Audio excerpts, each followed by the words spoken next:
had 2 years rent-free in a house that isn't theirs, and the 1 week my elderly parents needed a room to sleep in, they gave it to their friends instead.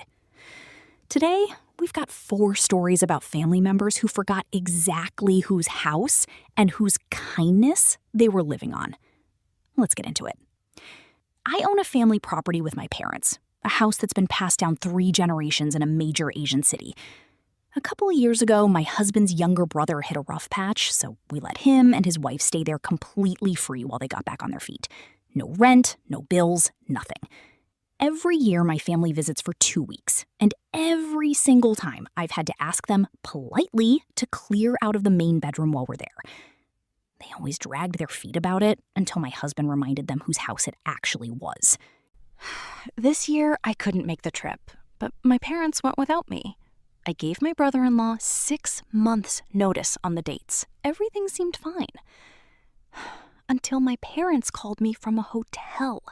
Turns out my brother-in-law and his wife had decided to host friends that same week and told my parents the only space left was a fold-out couch in the office. My parents are in their 70s. They'd just gotten off a long flight, and the last thing they wanted was a fight. So they quietly checked into a hotel instead. I was livid. I told my husband he had to be the one to deal with it because there was no version of me handling this calmly. He didn't hold back. Told his brother he was done and that they needed to be out immediately. Since then, I've gotten angry texts and voice memos calling me every name in the book, along with a string of calls begging me to give them grace. I haven't responded to a single one. I'm letting my husband deal with all of it now. Here's the math nobody in that house seems to want to do. 2 years of free rent in a major city, plus the taxes and upkeep I've quietly covered the entire time, easily adds up to tens of thousands of dollars I'll never see back. And their answer to being asked to leave was to act like the victims? That one still makes my blood boil a little. Here's a completely different kind of family mess. This one's about a secret that maybe shouldn't have stayed a secret. My sister is getting married this year. She invited me, but not our mother, because our mom has dementia, and my sister decided the day would be too much for her. I pushed back hard. Our mom still travels, still enjoys her life, and I take her on trips as often as I can while she's able to. My sister's real reason, once she finally admitted it, was that she didn't want to see Mom like this on her wedding day. I told her that if Mom couldn't be there, neither would I, even though she'd wanted me to walk her down the aisle. We left it there, tense but unresolved. Then, at my aunt's birthday call a few weeks later, my aunt mentioned, almost in passing, how sad it was that Mom couldn't handle travel anymore. I corrected her on the spot. That wasn't the real reason at all. My sister just didn't want Mom there because of how she looks now. My aunt was stunned. And being my aunt, she told basically everyone within the hour. It was on Facebook by the next morning.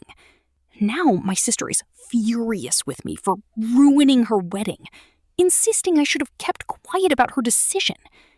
I wasn't trying to start anything. I was just done lying for her. Speaking of family members who think they're owed something, this next one is about a blanket. Just a blanket. And it might be the most tone-deaf request I've heard all month. My son remarried about 6 months ago, and his new wife came with a 10-year-old daughter. A sweet kid, by all accounts. Here's some context.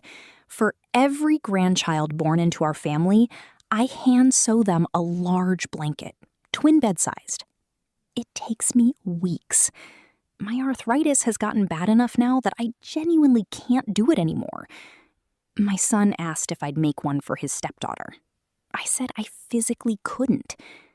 So he asked if I'd give her one I'd already made instead. Specifically, the one I made for my daughter's baby. My daughter's baby was stillborn. That blanket was never used. It was never meant for anyone else. I said no.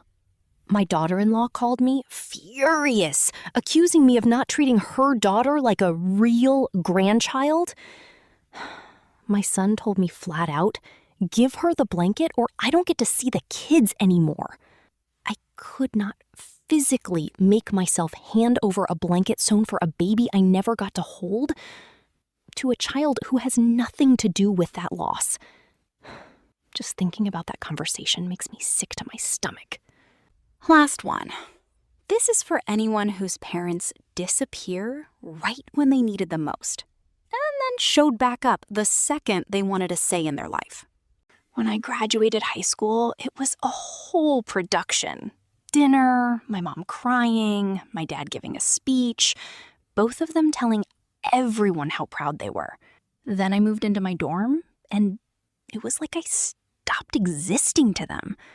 My first semester was brutal. New city, no friends, drowning academically, and I didn't even know how to ask for help. I called my mom twice, crying. Both times, she told me I'd figure it out, and hung up. My dad's entire involvement for 2 years was a happy birthday text. Money was the same story. I was told I'd be taken care of, and then very much wasn't, so I found a way to cover the gap myself.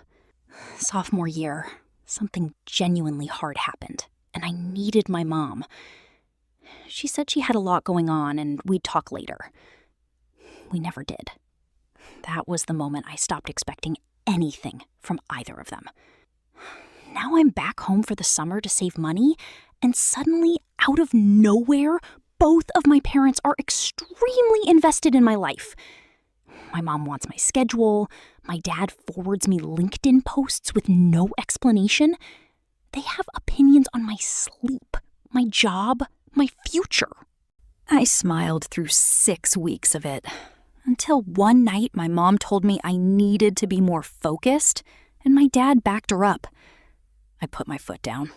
I told them exactly how hard it was to sit there and take parenting advice from people who didn't answer the phone when I actually needed them. That I spent 2 years figuring life out completely alone, and I was fine. So where was all this energy back then? My mom went quiet, then started crying. My dad called me cruel and disrespectful. I told him I was just being honest, and went to my room. Since then, my dad's called in my aunt to lecture me about how much they love me and how hard they tried. I know they love me. That was never the question. 4 different families. 4 people who thought they could take, and never expected to hear no. If you've had a moment like this in your own family, drop it in the comments. I read every single one. If you liked these, hit subscribe. New stories every day. See you tomorrow.